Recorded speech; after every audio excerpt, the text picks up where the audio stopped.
Hi, my name is Rachel, and you're listening to Maker Style, a creative lifestyle podcast where we talk about small business, blogging, and of course, lots and lots of sewing. Listening to the Maker Style podcast is like sitting down for a coffee and chat with your girlfriends who are just as passionate about making things as you are. Hey everyone, welcome to episode 1 of the Maker Style podcast. Man, do we ever have an awesome episode packed in for you today, or what? Today we're going to be interviewing Anya from AnyasSews.net, and she's going to be telling us a little bit about her sewing planning process. Because I don't know if you knew this, but Anya is the queen of organizing things. She has this super intense and super awesome multi-spreadsheet and multi-Pinterest board organization system that she uses to plan her sewing projects in advance. If you're type A and love to organize and plan things, I think you're just going to love this episode. Now, we've also uploaded all of her spreadsheets and planning systems into the show notes today. So if you're interested in giving her cool system a try, you can go on to wildstitch.com, head on over to the podcast page, take a peek at the show notes, and download them there and try it for yourself. But even if you're not super interested in an intense planning process for your sewing, I think you're still going to be able to pick up lots of amazing tips just to get a little bit more organized and a little bit more ahead in your sewing this season so you can get even more projects completed. Because that's the best, right? Anyways, I really hope that you enjoyed today's episode. Anya is so super sweet, and I think you guys are going to love hearing from her. Did you know that you can subscribe to podcasts? And it's totally free? If you're listening to this podcast on your favorite podcasting app, like Google Play, Stitcher, or iTunes, you can subscribe to the Maker Style podcast and make sure that you never miss an episode. Just search up the Maker Style podcast on your favorite podcasting app and click subscribe. All future episodes will be delivered right to your feed so you never miss out. All right. Well, hi, Anya. Thank you so much for coming on the show today. Hi. Thank you for having me. Awesome. Would you mind telling the listeners, who might not have heard of you before, a little bit about yourself? Okay. Well, my name is Anya, and I live in Calgary, Alberta, in Canada, and I love to sew. I'm pretty much obsessed with sewing, and that's all I do in my spare time. Mm-hmm.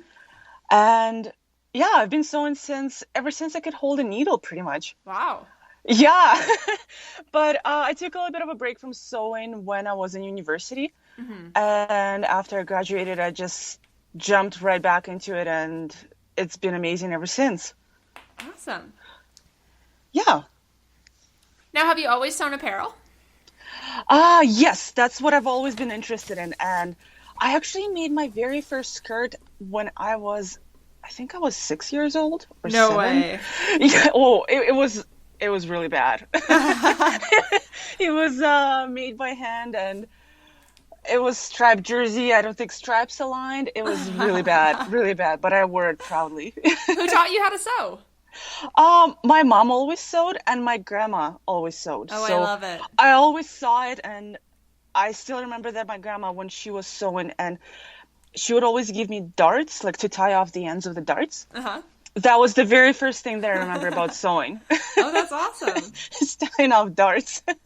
That's so funny. My Nana was the one that taught me how to sew too, but she was more of a quilter, so I did. Oh, no way. Yeah. She hand quilts everything. It's insane. I couldn't imagine hand quilting what she does. It takes too much time. That's the patience. I know, right? It's insane. Wow. Awesome. Well, for today's episode, we're going to be talking a little bit about planning our wardrobes and how to, when we're sewing, that we could be a little bit more organized and really make a plan and stick to it and follow through. Yes. That seems to be your area of expertise. Well, I wouldn't. I don't know. I am a big planner. I love planning. I love spreadsheets. I went to business school, and that's pretty much all I do, spreadsheets. I love spreadsheets. So, and I find when I'm sewing, I can be all over the place. Mm-hmm. You know, like when you get inspiration, you see something, you see fabric, and it just takes you somewhere else. So I love being able to keep track of what I want to do so that I don't get carried away. Do you find that you wear more of what you make when you plan ahead? Absolutely. It's when I plan ahead, it's easier to see what garments will go with what I already have Yes. and plan outfits around it rather than just making something because I saw a beautiful fabric and then it just ends up hanging in my closet Yes, because no, it that's doesn't. Yeah. that's the worst. You know, you see something in the fabric store, you're like, wow, that's beautiful. Like, I need to take that home. And then it sits around for a bit, and then you finally make something, and it wasn't exactly what you wanted, so it just never gets worn. It's always unfortunate when that happens. Yeah, exactly. Or taking a pattern that you love, but it just doesn't really apply to your life. Yeah. Too many of those fancy dresses I swoon over, and I have no place for them in my wardrobe. I have a few of those too. And we're going to be airing this episode at some point in October, and you might be listening very far in the future, listeners. But right now, in real life, it's the Sew Photo Hop in September of 2016. And recently, there was a question on the Sew Photo Hop asking people what their dream sewing garment was. And so many people were dreaming up like big fancy dresses, myself included. And I just thought that was so funny because not something you wear every day. Exactly. And I actually didn't even have a chance to post my photo yet. I've kind of been behind on that. So my plan or my dream is actually having a wardrobe that is very cohesive and flows well together, of beautiful, well-fitting garments. And I don't care if they're sewn or store-bought, preferably sewn, but just having that would be great. For sure.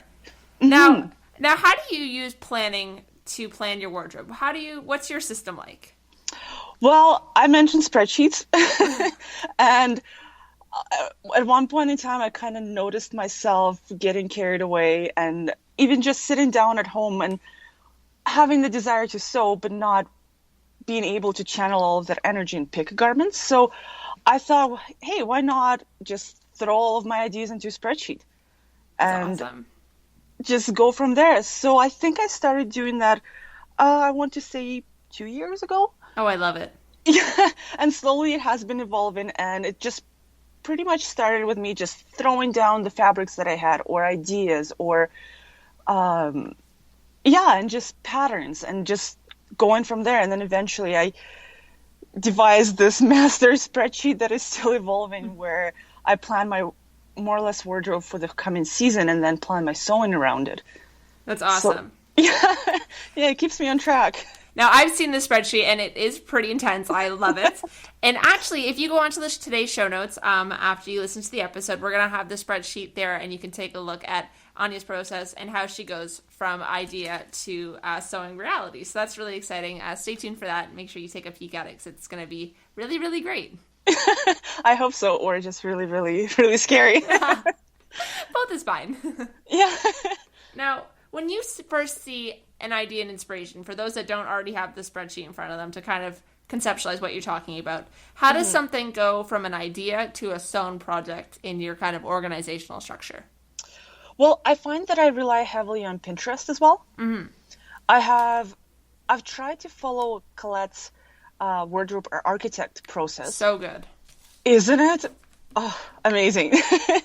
So I didn't follow through all the way, but I followed through enough to narrow down my core style and what I really like in clothes. So I have my Pinterest board that reflects that, as well I have another Pinterest board that kind of is a style that did not make it into my core style yet, but something that I really like or inspires me in some way. And I work off of those two to transition the items into my spreadsheet. I love that you've split your Pinterest boards into two separate entities, like the you knows and the things that are kind of like testing your style boundaries a little bit. I think that's really smart. Oh, really? I was like, how many boards can you have? There's no limit, right? Yeah. But I find this way, my core style board does not get overwhelmed, and I know that majority of the things on there are something that I really, really, really like and really truly reflects me and what I want to wear. That's awesome. What kind of stuff is on your fun style board right now? Oh, I think I have a lot of, I know that I pinned a lot of cardigans today. I was looking at cardigans. I have lots of flowy dresses and like shapeless kind of dresses. Skinny pants. I love chunky knits, and I find a lot of stuff that makes onto my kind of inspirational board right now is more of season appropriate stuff. Whereas my core style can have anything. Oh, that From makes summer a lot of wear, sense. yeah. It's kind of like the bricks and the flowers. Yeah, exactly. Oh, that's cool. So once you've kind of pinned something onto your Pinterest board, where does it go onto a spreadsheet? What's that spreadsheet kind of look like? So right in the beginning of the season, I find the closer I get to the season, the more inspired I get. I start looking at fabrics. I start looking at my fabric stash and just kind of getting an idea of what I have, and then comparing that to my Pinterest boards. Like, for example, this season I'm really into knits and just more, I guess, fitted pants and all that stuff. So once I see that compared to the fabrics, right from there, I pick a few images that really, really speak to me, and I copy and paste them into my spreadsheet so that it's not necessarily exactly what I want to make, but it's an idea of what I want to feel for the wardrobe for the coming season. And then from there, I start jotting down all of the fabrics that I want to use. So when I find this season, it's I'm really into more basic colors, like more solids, even though prints are really fun. They are really fun. Yeah. So, and then from there, I write down my fabrics, and at the same time, I write down my patterns that I really, really want to use. It can be a pattern that just came out. It can be a pattern that I've had in my stash for a while, but something that I don't want to forget. And then I start pairing them together with fabrics. How do you find which pattern you're going to use for each idea? Like, how do you get your pattern inspiration? Well, I guess it starts with a picture. So a lot of times it is not necessarily wanting to recreate an exact outfit, but I see, for example, a pair of pants that are more fitted. And I would imagine what kind of like a line drawing rather than seeing a pretty picture of pants. Yeah, it's a lot easier.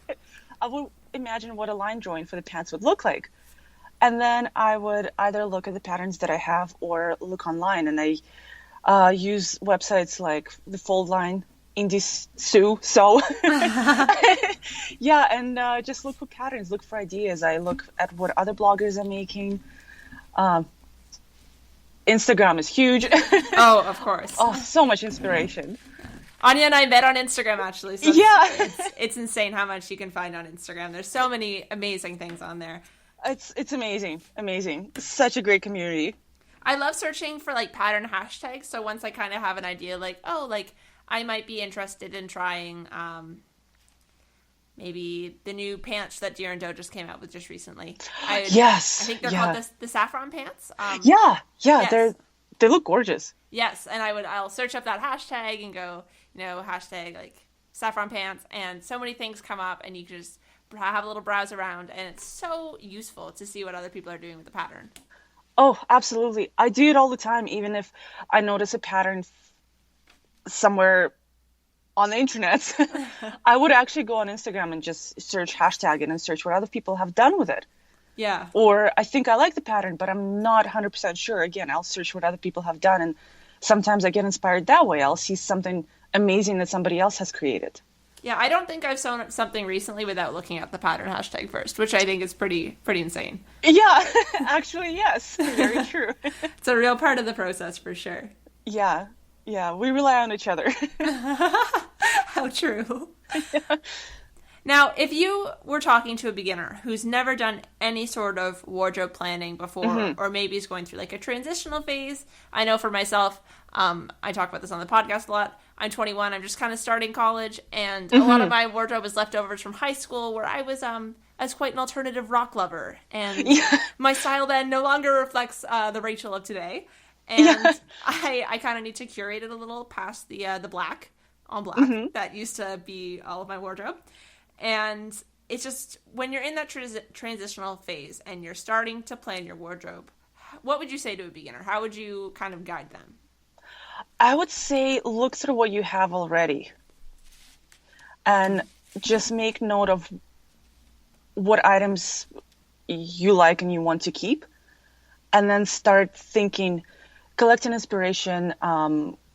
Again, like starting a Pinterest board or something, like thinking about the style that you want to portray and put out there, and start collecting those images, and then at the same time looking at your closet and then seeing what do you want to keep that's current that you have, and where are the holes, what needs to be filled. So it can be well, just like basic white t-shirts or something that is maybe not so fun to make, but something that you will wear all the time. That's a really foundational piece. Exactly. So I would say start there and start with the foundational pieces. Awesome. What are your foundational pieces? Oh, actually, I haven't worn t-shirts in years. Wow. And recently I've made the basic tee by Seamly, and I've been wearing it nonstop. Really? I cannot even believe it. I just wear that thing all the time. You know, that's so funny to hear, because earlier on today I was interviewing Sarah from the Sarah Project. Oh, cool. Yeah, so you'll be hearing her episode either in the past or coming up shortly if you are a listener in the future. But Sarah also mentioned that Seamly classic tee, and she loves it too. She says she can't get enough of it, and she hacked it into a dress. How awesome is that? I saw it. I actually was checking it out today. It is great. So beautiful. Yeah, it's fantastic pattern. What makes it so fantastic as opposed to other knit t-shirt patterns? Well, I also like the Grain Line Studio t-shirt pattern. It is, to me, those two are really good. I love the look. Yeah, oh, so good. And I like them because they are loose, but yet they show off your form. But they're not tight. They're very different in a way, and yet very similar. I find Lark has sleeves are a little bit different. With Seamly, it's looser sleeve, looser body, but yet the way it hangs and the way it kind of hugs your curves, it's just beautiful. Awesome. That's so interesting too, because like having the right t-shirt pattern, I'm still on the hunt for like the right one, but having the right one I feel like is just so important, because then again you can get all the foundational pieces kind of set and ready and then work off from there. Exactly. Cool. Well, Anya, what else is on your fall sewing plan? Oh my God, so much. I always find that I overplan and then I get carried away. It's not always getting fulfilled 100%. Need more hours. Always. But oh God, I find that normally I would make a lot of dresses. And actually this fall I don't have a lot of dresses. I only have about 4 on my list. Nice. I have a lot of tops and a lot of pants. I was always scared to make pants. Me too. Yeah, it's very scary. And this year I just decided that's it. I'm going to dive into it, and it's been working out great. That's awesome to hear. Yeah, so I have a lot of pants on my to make list. That's great. I tried my first pair of pants earlier this year. It was like the ultimate trousers from Sew Over It. And they were good. I think I could have added like a little bit more ease in them. But I'm still really scared to tackle a pair of pants with a fly. It's not as scary as it seems. If you go slow, there are a lot of tutorials online, and it's not as scary. Where do you like to get fabric for your pant projects? That's always another concern of mine too. Everywhere. I find, I live in Canada. And we have, in Calgary, we mostly have Fabricland. That's my main source for fabrics. Same in Ontario. Yeah. I find they carry decent selection of pant fabrics. But I love Blackbird fabrics. Just addicted. Yeah. Her stuff is beautiful. It is. It's fantastic. But I don't think I've made any pants. No, I've made pants from the fabric that I bought from Carolyn. I also am exploring a few fabric stores in the States right now, but the shipping to Canada and the conversion rate is insane. It is. So I'd say Fabricland is probably the most reliable right now. Oh, for sure. That's my go-to too, for sure. Now, when you're looking for pant fabrics, are you looking for a certain kind of fabric? Like, are you usually buying twills? Is there something kind of a word that you're looking for? Well, one thing I've realized with pants is it depends on the pattern. Some patterns call for non-stretch fabric. And if you go for a stretch fabric, it'll really alter the fit of the pant. So when shopping for a pant fabric, I need to keep in mind whether the fabric has stretch or doesn't. And based on that, I will decide what kind of pattern I'll use, or the other way around. If I know what pattern I want to make, I'll decide on the fabric. For non-stretch, I really love twill, but it ends up in being more of a less dressy pant. Yes. Yeah. And working in the office, sometimes you need a little bit of a dressier pant. So I've been using non-stretch suiting and wool blends and all that stuff. And they have also been great, but with wool, you kind of have to line it. Lining pants. Interesting. Yeah, I'm still working that one out. Awesome. Have you gotten to a pant that you've had to line yet? I'm so curious. What would you line it with? No, but I'm going to. I'm going to try it this winter. Oh, awesome. I think I'm going to try probably rayon lining. That would be so like luscious feeling. Yeah, exactly. And I've been looking at pants in the stores and stuff, and a lot of pants are only lined down to below the knees. So interesting. Yeah, I was almost thinking like interlining them rather than lining. Yeah. It might be easier. Yeah, and then just finishing them with a serger. That would make a lot of sense. Like exactly. Yeah. Yeah, that sounds like a great idea. Yeah, so and this way the wool would not stretch out in the knee, hopefully. That's the idea. Oh, I get that. Cool. Yeah, I've never owned a pair of dress pants. I have a very limited dress pants collection, and I've never owned a pair that's been lined. So that's really interesting. I didn't know that was a thing that happened. Cool. Yeah. Do you have a pattern in mind for this lined pant project?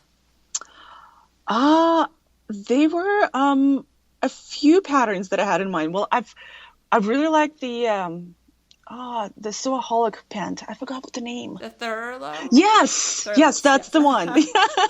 Yeah, that one's really good. And I actually fitted it, so it should be an easy make. And then I was even trying, I was thinking of lengthening the Emerson cullets into a pant. I think that'll look gorgeous for winter. Oh yeah, I haven't seen any Emerson's lengthened yet, but I really hope to see yours, so that'd be awesome. Yeah, yes, I'm really thinking of doing that. Yeah, that'd be fun. Yeah. Awesome. Well, that about rounds up all the questions I have for you today, Anya. Would you like to tell our listeners today a little bit more about yourself and where they could find a little bit more about you? Of course, yes. So, I blog at anna-zoe.net, and I try to post there more or less often. It hasn't been that often lately, but for up-to-date updates, you can find me on Instagram, Anna Zoe Sewing. And I try to post there almost every day. Yes. And Anna posts a lot of awesome stuff on Instagram. It's always a blast. Thank you. No problem. Well, thank you so much for coming on the show today. I really appreciate having you along. Oh, well, thank you for having me. It was a blast. Have a good night, Anya. You too. Bye. Bye.